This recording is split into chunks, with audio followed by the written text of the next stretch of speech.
Dari mana hadis Nabi SAW yang sahih? Di mana Nabi SAW waktu duduk dengan beberapa istri beliau, lalu beberapa istri Nabi SAW mengangkat suaranya. Terdengarlah, Nabi SAW diam, istri-istri pada ngobrol di atas suara Nabi SAW. Lalu Umar pada saat masuk rumah Nabi SAW, dalam hadis Bukhari Muslim, tiba-tiba istri-istri Nabi semuanya diam, nggak ada yang ngomong. Lalu Nabi SAW tersenyum dengan Umar. Lalu Umar bertanya, ya Rasulullah, apa yang membuat anda senyum? Beritahukan kepada saya.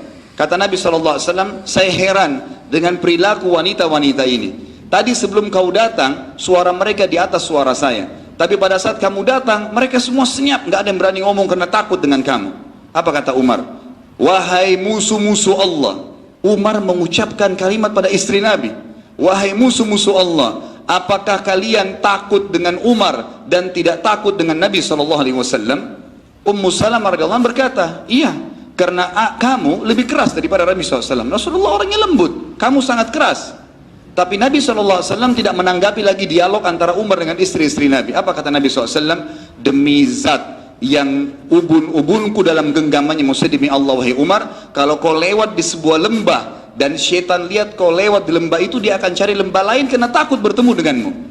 Apa di sini sebabnya? Ulama hadis mengatakan sebabnya karena keyakinannya Umar radhiyallahu anhu. Umar yakin bahwasanya Allah itu ada, malaikat mencatat, semua orang yang menganut agama Islam menjalankan wahyu adalah benar, yang menolak itu kafir. Tidak ada keraguan dalam masalah itu. Makanya beliau mendapatkan julukan Al-Faruq, yang bisa membedakan mana benar dan mana salah. Awal masuk Islam saja, begitu syahadat, dan Nabi SAW sampaikan tidak boleh sembah berhala ini, Tuhan ini adalah Allah, diberikan bukti-buktinya, Umar langsung yakin. Ucapan pertamanya Umar kepada Nabi SAW begitu habis syahadat, ya Rasulullah, bukankah orang-orang Quraisy itu salah? Kata Nabi SAW, iya.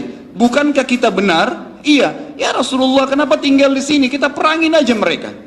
Selesai, langsung konsep yang luar biasa. Dengan keyakinannya terbentuk pribadi seperti itu.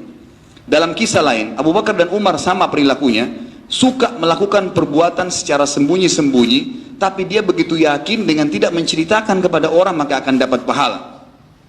Satu malam Umar lagi jalan, kemudian dia melihat ada orang, ada sebuah kemah Badui, seorang laki-laki lagi duduk di depan, lalu Umar memberikan salam dan mengatakan, ada apa denganmu wahai fulan? Gitu kan? Kemudian orang itu berkata, silakan anda jalan saja, ada sesuatu hajat saya. Kebetulan Umar mendengar ada suara tangisan di dalam kemah. Lalu kata Umar, suara siapa itu? Kata orang tersebut, dia tidak tahu kalau ini Umar. Dia mengatakan, pergilah, selesaikan hajatmu. Kata Umar, tidak, itu hajat saya. Suara apa di dalam itu? Kata yang punya kemah ini, itu suara istri saya mau melahirkan dan tidak ada yang membantunya.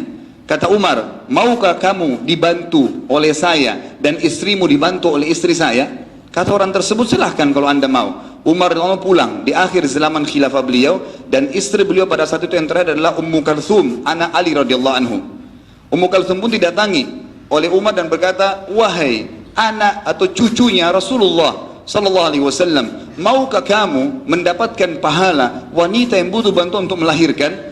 Kata Ummu Kalthum, tentu saja wahai Amir Mu'minin, saya siap saja, ambil perlengkapanmu untuk membantu orang melahirkan, ikutlah dengan saya. Umar pun tengah malam, sebagian ahli hadis meriwayatkan atau menyampaikan hadis ini mengatakan terjadi di tengah malam, ya di sepertiga malam kurang lebih, kalau kita sekarang jam 2, jam 3 malam. Dia lagi keliling kota Madinah, kemudian dapat masyarakatnya mau melahirkan, tidak ada yang bantu, dia pulang ke rumahnya, bangunkan istrinya, suruh bangun istrinya untuk membantu perempuan yang mau melahirkan tadi. Dan ini istrinya adalah anaknya Ali radhiyallahu anhu, cucu Nabi SAW, orang-orang yang sangat mulia. Lalu jalan mereka berdua, lalu pada saat tiba di kemah kata Umar, masuklah ke dalam kemah dan selesaikan tugasmu. Ummu Kalthum masuk ke dalam, kemudian menyelesaikan melahirnya. Laki-laki ini duduk bersama Umar. Orang ini belum tahu kalau ini Umar bin Khattab. Lalu dia sambil ngobrol seperti biasa, seperti temannya. Saya memang tadi malam begini, saya butuh begini, saya begini, saya begitu, kerjaan saya ini. Dijelaskan. Umar menjawab apa adanya. Setelah beberapa saat melahirkanlah perempuan tersebut. Kata Ummu Kalthum radhiyallahu anha, beliau mengatakan, wahai Amir Mukminin, wahai raja, pemimpin orang yang beriman, sampaikan kepada laki-laki di sebelahmu, istrinya melahirkan dengan normal. Begitu mendengarkan nama Amir Mukminin, laki-laki ini langsung gemetar, mengatakan, apakah anda Umar bin Khattab? Kata Umar, iya. Tenanglah di tempatmu. Dia bilang, apakah anda Umar bin Khattab? Gemetar orang tersebut, ingin turun dari tempat duduknya ke tanah karena takutnya dengan Umar. Kata Umar, tetap di tempatmu, jangan kamu marah, jangan kamu takut, karena ini adalah tugas saya. Dan saya memang Umar bin Khattab, serta yang sedang mengurus melahirkan istrimu adalah Ummu Kalthum, cucunya Rasulullah SAW. Maka orang tersebut pun menangis sambil mengatakan, wajar kalau orang-orang semua menyebutkan keadilan anda. Dan saya mengatakan, semoga Allah membalas anda kebaikan dan juga anak Rasulullah SAW. Sungguh satu kehormatan Amir Mukminin membantu saya, dan bayi saya dan rahim istri saya disentuh oleh cucu Rasulullah SAW.